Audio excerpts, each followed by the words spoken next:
Hi, I'm Nigel, and I hope you're all well and keeping safe during these difficult times. I live in North Wales with my wife Nicola, and my sons Ollie, who's 22, and Sam, who's 19.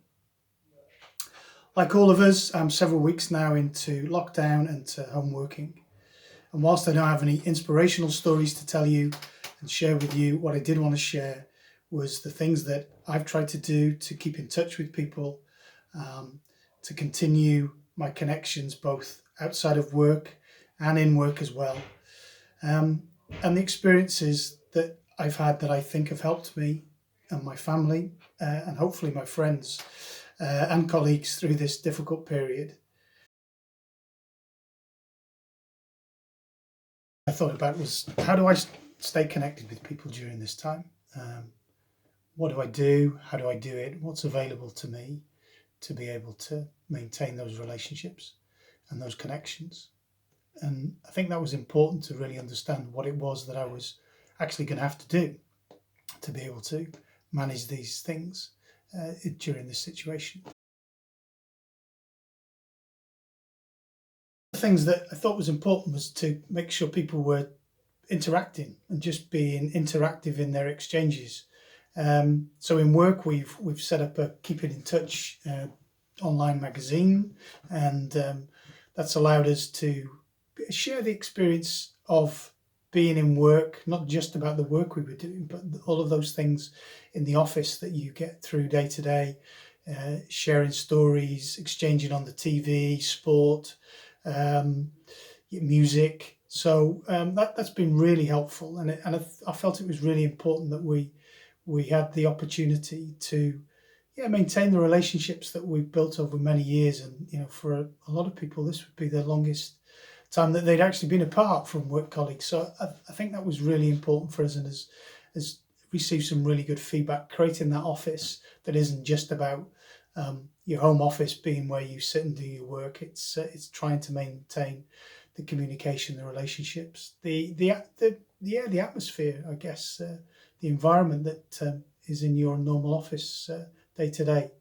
With my friends, we've like a lot of people, quizzes. Our general knowledge, I think, is improving. We have our weekly quizzes. The themes are changing slightly from general knowledge. We're doing a little bit more around sort of the do you understand, do you know your partner, do you know your other couple. So I think that will get interesting over the coming weeks. But quizzes have been a big part, and that's been something fun to do every week and gives us a good opportunity to get together and catch up. We've also done music playlists each week. So I give the group a theme, and they come back to me with songs that they'd like to see in the playlist. This week was nature.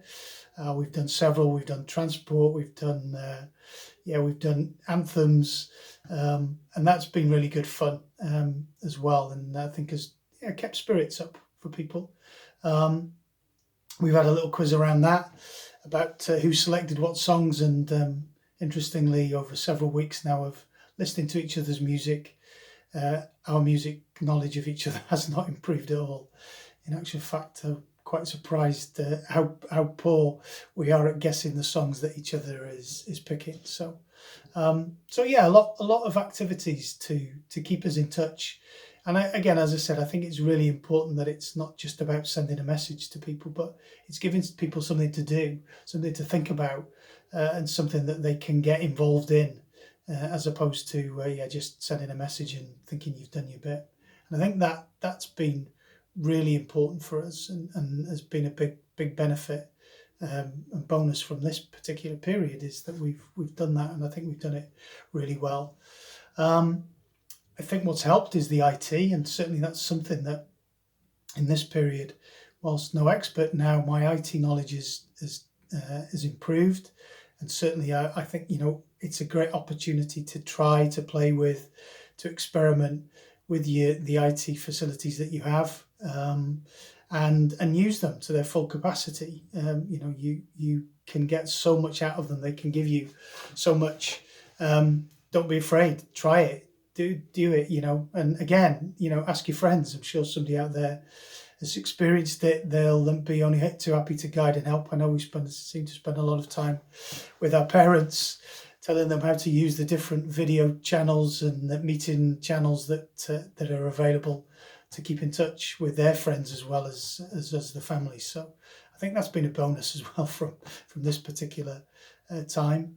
A couple of things I think are really important as well, more on a personal and a level around the way you're in touch with people. I think we just need to be careful that we don't get too regimented in the way we're in touch and we communicate. Be a bit more spontaneous. Don't rely on that 3 o'clock Sunday phone call once a week to be the only time you get in touch. Don't be relying on the weekly quiz to be the only time you actually speak to each other. And I think that's the other part as well. It's about talking to each other. Messaging is great. It's so easy. It's so convenient. It's so quick. And you can get to a large group of people. But I think it's really important we don't forget the one-to-one element here and really think about having a conversation with each other, talking to each other on the phone, and understanding how people are getting on and listening to people. So, as I said at the start, I don't think there's anything inspirational in there. Some things that I've done and I think have benefited me certainly and family and friends during this period. Important things to remember for me: keep in touch with people, connect, use the IT that is available to us, take the time and the opportunity to improve your IT knowledge and use it to its maximum. Build your relationships. This is a time maybe where you're spending more time than ever with people. Hopefully it's positive and you can build on the relationships through the time you're spending. Make things interactive. Don't just send a message and think that your job's done. You've been in touch. Give people something to think about. Give them something to look forward to. Give them a challenge in your communications, in the activities that you're setting up. As I said, make them interactive. Be spontaneous. Again, don't just rely on that once a week call at the same time, the same day. Do it when you feel like you can do it. I think that would be a much more positive approach to it. And talk. Again, don't just fall behind the technology and hope that, okay, I've sent a message, so everything will be okay. I think it's important that we take the time one-to-one as much as we perhaps spend time in a group doing things, to talk to each other, to understand how each other's getting on, and to look at how we can support each other. So take care, keep safe. This will come to an end, but in the meantime, keep in touch with people, and good luck.